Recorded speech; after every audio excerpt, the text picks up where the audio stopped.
Good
morning. Hello everyone. Welcome back to my vlog at Joy's Farm. Yung mga BSK, namumuo na naman ang ulap na maitim. Yan, yan, medyo tanghali na rin. At umaambon-ambon na. Bilis. Yan, yung hinukay natin doon, hindi pa pala nagawa. Doon. Ang ating mga alaga. Yan, bago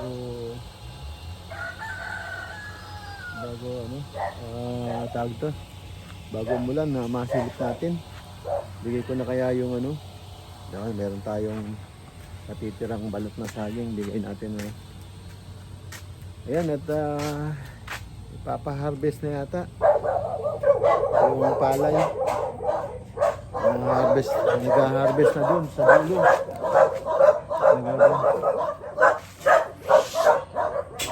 Hey! Stop! Tol, may tao kasi dun. Ayan, tingnan natin, mailagay natin yung balat ng saging sa manok. Wala namang yun, pipi.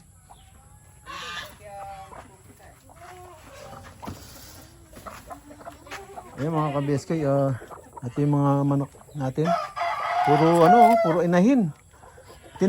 Chinek mo ba yung iklog nito? Dami inahin nito, mga iklog lahat, yung itlog chinek mo? Ba't tagilid na yung mga tinagilid mo? Bakit tinagilid mo?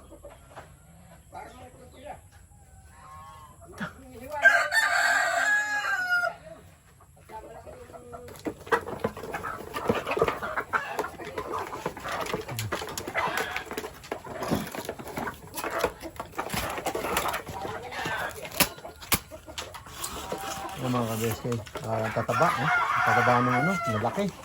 Malaki nitong native ng manok na to. Ayun, ang tataba nila.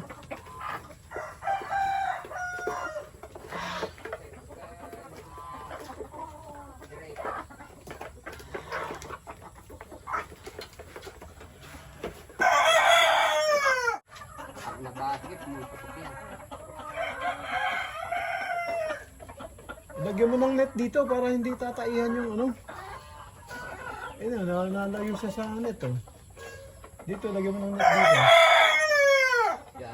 Oo, para kuwan.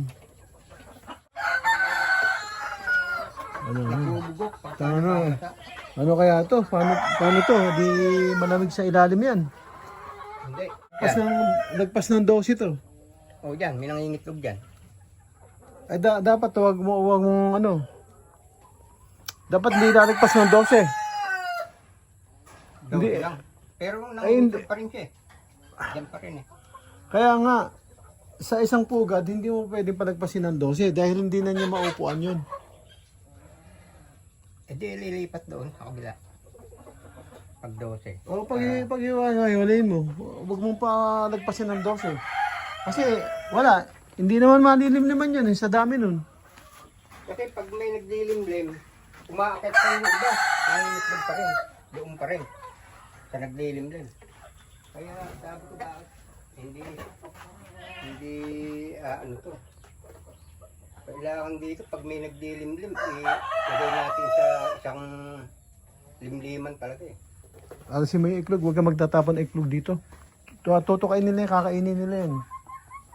Itapon mo doon sa sinisigaan natin. Dito pa rin sila nangingitlog. Kahit 12 pa lang. Kahit 12 na.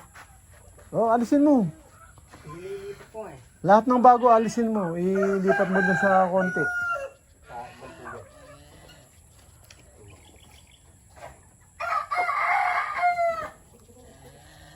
Ito, 12 na to.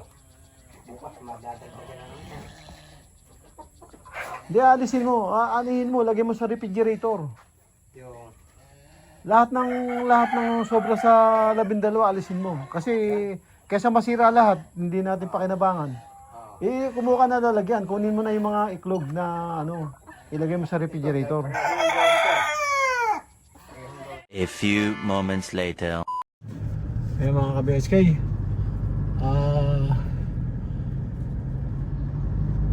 diretso tayo ng sa may laundry. Kunin natin yung ating pinalaba. Yan, at bibili na rin tayo ng ulam siguro for 1 week. Pagkain. Yan, dito may parting may party pang hindi na espaltuhan. Yan, laki ng rancho dito. Yan, ay, mga kambing nasa labas lang. Yung native na kambing, galing, hindi mo nakakasakit. Ayan, malapit na tayo sa katapusan ng rough road. Ayan.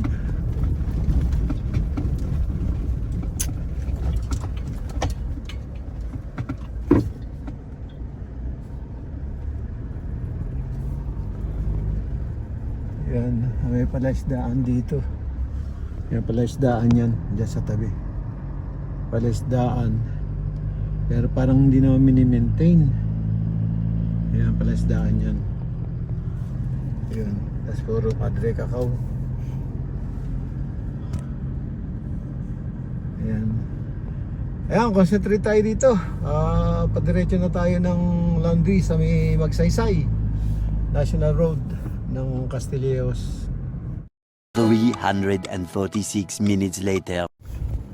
Ayan, pabalik na tayo sa farm mga ka-BSK. Ayan yung nagbayan. Ayan, pabalik na tayo sa farm. Nakuha ko na yung ating laundry. At nakuha ko na rin siya, yung ating bag ng laundry. Tapos nakabili na rin ako ng bakal doon sa likod. Wala, hindi tayo makapag-video, hindi ko alam. Ayan, ito, pabalik na tayo ng farm bago dumilim. Mag-grocery pa sana, hindi ko na tinuloy kasi gagabihin na naman ako. Ayan, pabalik na tayo. Mga ka-BSK, nakaluto na tayo. Tignan natin nasan si Ranger at pakainin na natin siya. Ayun na, puta na, medyo matigas pa pero wala na. 4 na oras ko nang pinapakuluan. Matigas yun na baka na nabili ko yun. Kain ka na, tapos dalhin natin yung yung tambak doon. Kasi inukay na naman niya yung ilalim ng niya, oh.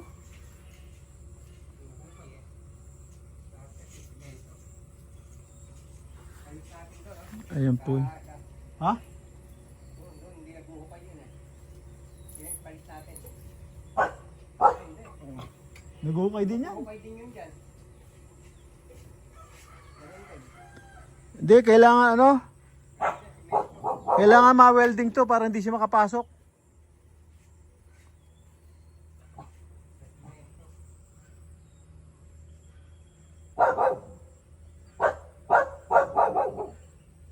Itong isa, yung mga tubo to, hinuhukay niya eh.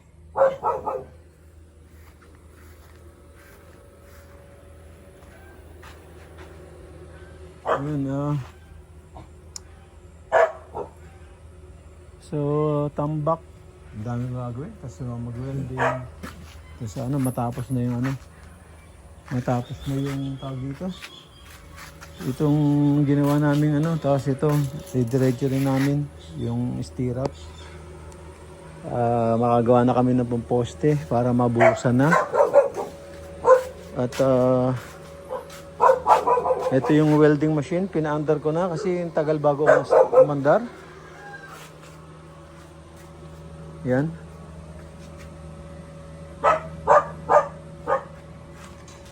Yan. Tapos kapitbahay namin, kumani na ng palay. Ayun yung harvester, oh.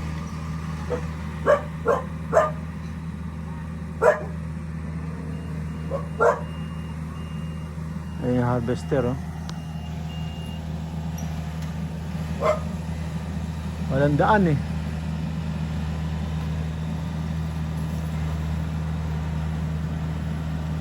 Hindi sila kakasya dun eh, sa So dyan sila dumaan. Puro dyan, puro buses. Sagasaan nila yung buses.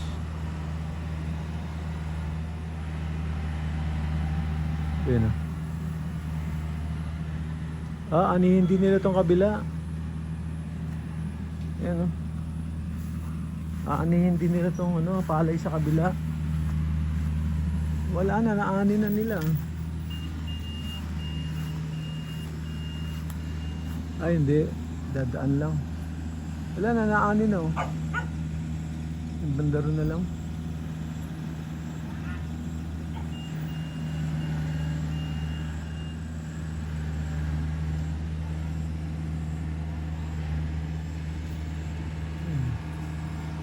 Nakikidaan lang pala.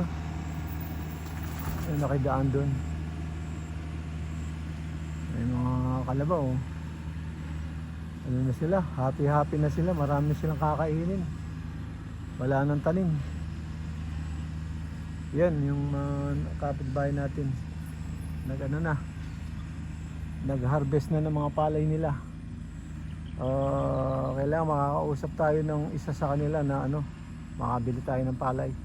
Patuka sa manok. Ayan, abangan natin. Abangan natin yan. Yung mga aso ko naghuhukay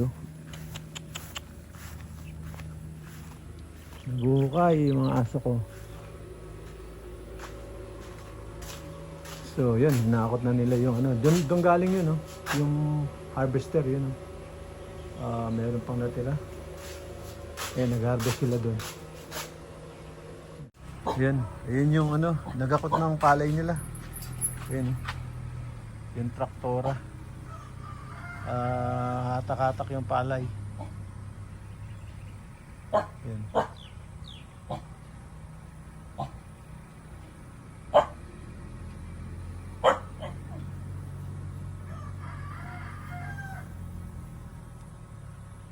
Yan. Tapos kinakabit yung lubid o yung sinasaraduhan para walang makadaan na yun. Ayun na yung traktora at hatak-hatak yung hatak-hatak yung mga palay. Ayun yan, sa kapitbahay natin yan. Yan mga ka-BSK, tayo nakapag-grocery dahil langanin na. Kaya buhin tayo, mag-grocery tayo, abutin tayo ng 2 hours. Dahil maghanap pa tayo doon. So yun, decided na umuwi na lang. Bukas na lang ako mag-grocery.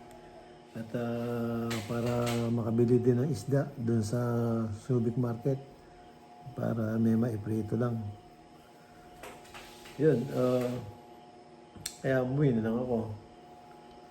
Dami kasing gagawin eh. Yan. Pag gagawa tayo, bigla na uulan. So, hindi pwede magstay dyan sa, umaanggirin. Sobrang lakas ng ulan. Yan, di ba?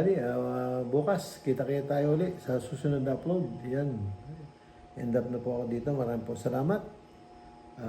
Thank you for watching. Ingat po dyan. God bless. Bye-bye, bye-bye. Bye-bye, bye-bye.